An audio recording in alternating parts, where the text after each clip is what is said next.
اس کی یہ حرکت سلطان کا دماغ گھما گئی۔ سلطان بھی جلدی سے اس کے پیچھے بھاگا۔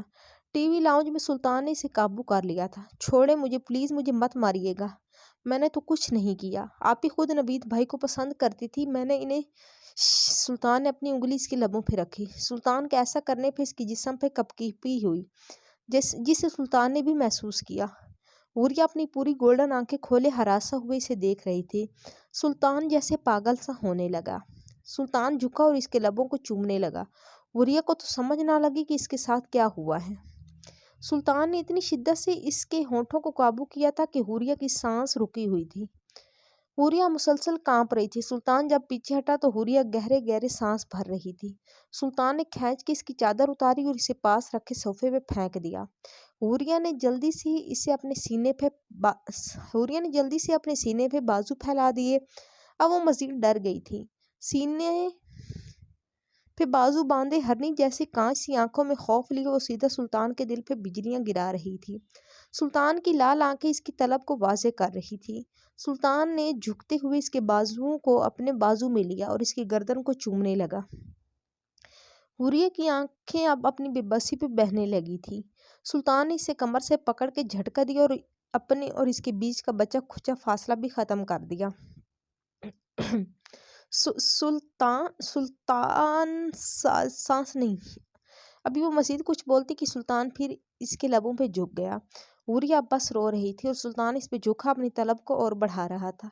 سلطان نے پھر جب اس کی گردن پہ ہونٹ رکھے تو حوریہ نے اونچی اونچی آواز میں رونا شروع کر دیا۔ یہ سب اس کے لیے اتنا عجیب تھا جتنا کہ کوئی اس کی سوچ۔ ایک اجنبی انسان جس سے ملے آپ کو کچھ گھنٹے ہوئے ہوں اور آپ بغیر چادر کے اس کے سامنے کھڑے سے محسوس کر رہے ہوں۔ حوریہ نے تو بچپن سے اتنے کم لوگوں کو فیس کیا تھا اور بغیر چادر کے تو وہ آج تک صرف زوبیہ کے سامنے گئی تھی، اور وہ بھی بہت کم بار، اور آج سلطان کا یوں اس کے قریب آنا اور پھر یہ سب اس کی سمجھ سے بالاتر تھا۔ اسے کچھ اور نہ سوجا اور اپنی بے بسی پہ وہ اونچی اونچی آواز میں رونے لگی۔ سلطان نے آنکھیں اٹھا کے جب اس کی گولڈن آنکھوں کو دیکھا تو حوریہ کو جیسے چپ لگ گئی۔ لال آنکھوں کے ساتھ وہ حوریہ کو بالکل کوئی تاثر دیے گھور رہا تھا۔ ہمیں سوسو آیا ہے، حوریہ نے ہچکی لیتے ہوئے کہا۔ اسے سمجھ بھی نہ لگی کہ میں اسے کسی اور طریقے سے بول دوں، جیسے مجھے واش روم جانا ہے یا مجھے فریش ہونا ہے۔ اپنے ڈر میں وہ سیدھا بول گئی۔ سلطان کو اس کی معصومیت پہ بہت پیار آیا۔ سلطان نے اس کا ہاتھ تھاما اور اسے اپنے کمرے میں لے آیا۔ حوریہ اب پھر سے خاموشی سے اس کے ساتھ آ رہی تھی، کیونکہ ایک بار بھاگنے کا انجام وہ دیکھ چکی تھی۔ وہ رہا واش روم اور جلدی سے واپس آؤ۔ سلطان نے واش روم کی طرف اشارہ کیا اور خود بیڈ پہ بیٹھ کر اپنے شوز اتارنے لگا۔ سلطان کو لگ رہا تھا جیسے ایک پل میں اس کی زندگی حسین ہو گئی ہے۔ کہاں کا بدلہ، کون سا بدلہ؟ اسے تو اب کسی چیز کا ہوش نہیں تھا۔ وہ تو بس اب یہی چاہتا تھا کہ بس بیٹھا حوریہ کو دیکھتا رہے۔ اور ادھر حوریہ بھاگتی ہوئی واش روم میں آئی اور جلدی سے دروازہ لاک کر دیا۔ اب وہ دروازے کے ساتھ لگی گہری سانس بھر رہی تھی۔ گال تھے جو گرم ہو کے تپ رہے تھے اور لال ہو چکے تھے۔ اب اسے شرم نے آن گھیرا تھا۔ سامنے شیشے پہ نظر پڑی تو اپنے آپ کو دیکھ مزید شرم آنے لگی۔ پھر جیسے ہی کچھ دیر کا واقعہ یاد کرنے لگی تو ہاتھ خود بخود اپنے ہونٹوں پہ گئے۔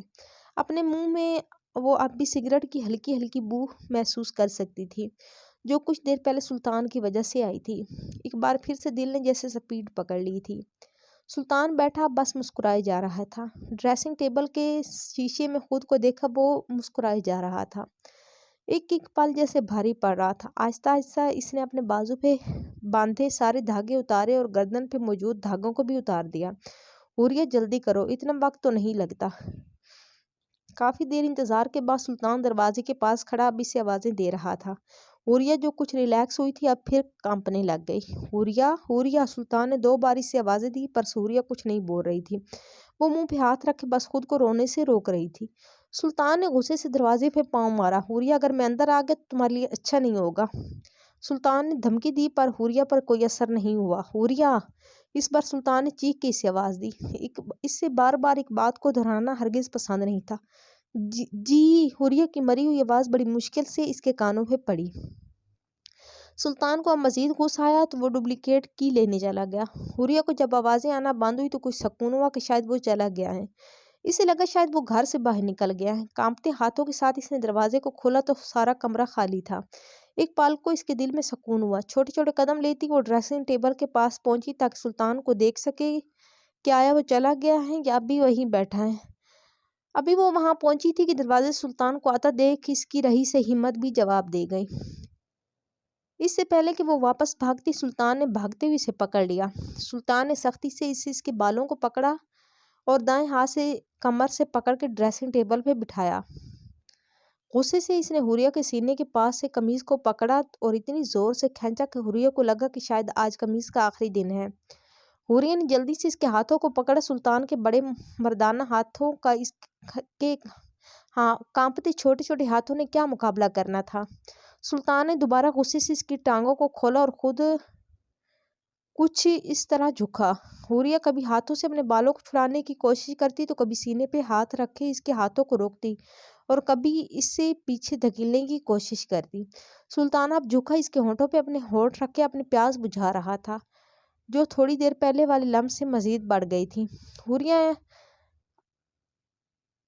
حوریہ بالکل ڈہ سی گئی تھی۔ اس نے بہت کوشش کی پر وہ سلطان کا کبھی مقابلہ نہیں کر سکتی تھی۔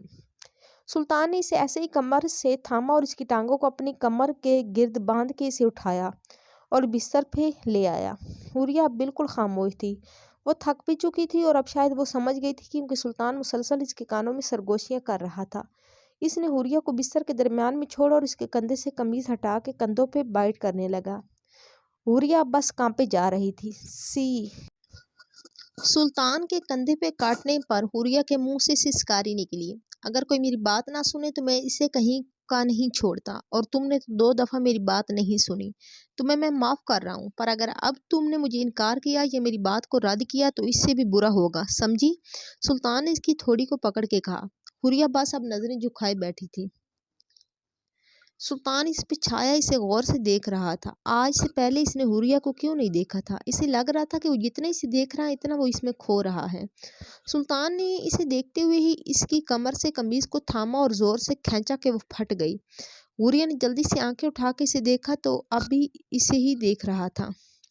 آہستہ آہستہ وہ اس کی قمیض اتارتا اب اسے جسم پہ اپنے لب رکھ رہا تھا۔ سلطان نے اس کے ہونٹوں پہ انگلی رکھی۔ حوریہ اب بس تیز تیز سانس لے رہی تھی۔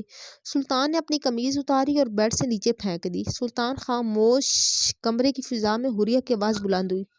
جی جان سلطان۔ سلطان نے جھک کے اس کے لبوں کو چومتے ہوئے کہا۔ ہمیں بہت ڈر لگ رہا ہے، پلیز ہم ابھی سب کے لیے تیار۔ میری جان، میں آپ کا سارا ڈر ختم کر دوں گا، بس آپ خاموشی سے مجھے محسوس کرو۔ سلطان کے لہجے اور باتوں میں اب بہت نرمی تھی۔ سلطان ہلکا سا اٹھا اور ٹیبل کی سائیڈ سے لائٹ آف کر دی۔ ہلکی سی روشنی میں وہ اس کے قریب سے قریب تر ہوتا جا رہا تھا۔ سلطان کبھی اس کے ہونٹوں کو چومتا، کبھی اس کے کانوں پہ کاٹتا تو کبھی اس کے گردن کندھوں کو اپنے لبوں کا نشانہ بناتا۔ حوریہ بس خاموشی سے اسے محسوس کر رہی تھی۔ وہ اب خود کو روک نہیں رہی تھی۔ سلطان کو اس کا یوں بات مان لینا بہت پسند آیا تھا۔ اس کے پیٹ پہ جھکتا وہ اس کی سسکاریوں کی وجہ بن رہا تھا۔ کچھ دیر بعد کمرے میں اب ہلکی ہلکی چیخوں سسکاریوں کی آواز بھی گونج رہی تھی۔ سلطان اپنا وجود اس میں شامل کر چکا تھا۔ حوریہ کی سسکیوں کو وہ اپنے لبوں سے چنتا جیسے پاگل سا ہو رہا تھا۔ اس کے آنسوؤں کو اپنے ہونٹوں میں لیتا اسے بے بس کر چکا تھا۔